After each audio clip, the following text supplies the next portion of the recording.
The Psalms say, "How can I repay God for all that He has given me?" And truly we can't. It's very easy in our day with so many different churches around and different ways of thought and philosophy to say, well, it's just a place where people go who are like-minded and they do kind of nice things together. That's not what the church is. The church is the ark of salvation. It is where God has established His kingdom on earth. He's come to be among us. He's come to teach us who He is, to teach us the way of life in Him, and to give His life for us.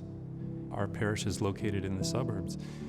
It's a place where families gather together, where children can learn about their faith, but also how to just interact with other people, and not just interacting in a casual, social way, but in ways that are meant to bring the love of God to the people immediately around them, but also those in the greater community.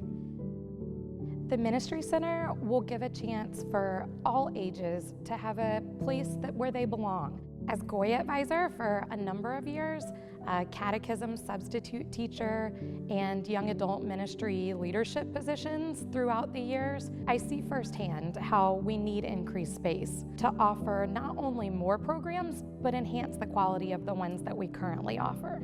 You know, we think of it, I think, for most of us in the parish, we'll say this is great for our children. You know, Sunday school classrooms, a gym so that they can do sports. So I look at that building for that age group. So, you know, I think I belong there. You know, I need that support. I look at it for, you know, our parents and elderly. You know, their journey is not done. You know, it's a lifelong journey to grow within your faith, to follow that path to salvation, and until, you know, that moment comes when we are no longer earthly beings, you know, we still have to participate in our faith. We don't just, you know, stop because we've reached a certain age. And so I look at this building as, at any time point in your life, you should feel you belong there, and you should feel that there are tools there for you to continue to grow. When we started the church with so many others, it was one of the, and remains one of the greatest blessings in my life, and the greatest opportunities and experiences. And so we spent a lot of time here 20 plus years ago. Both girls were less than 10 years old when we started. So everything that we did, they were a part of.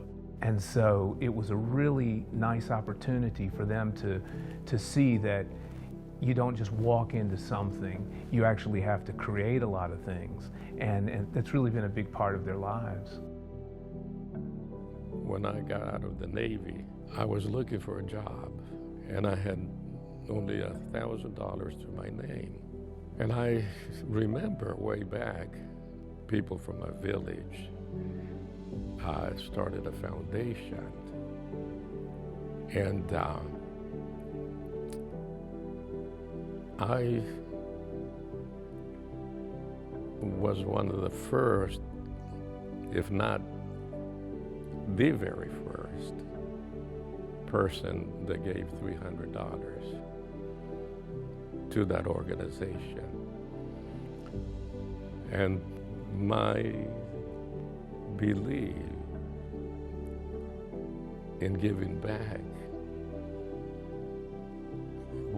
really became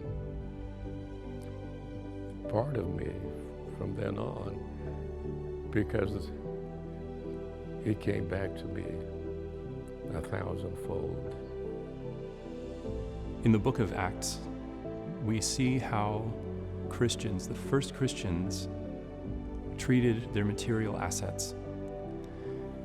On one hand, we see that all of them gave from everything that they had in common to support the common needs of all and to supply for the needs of those even without the church. And so this is really what we're trying to continue today, for all of us to give freely, to give gladly, and to give in accordance with what it is that we've been given by God. Some people are very well-to-do, and what looks like a large number and is a large number in what they're able to give compared to a family that's maybe just getting started, those numbers look drastically different.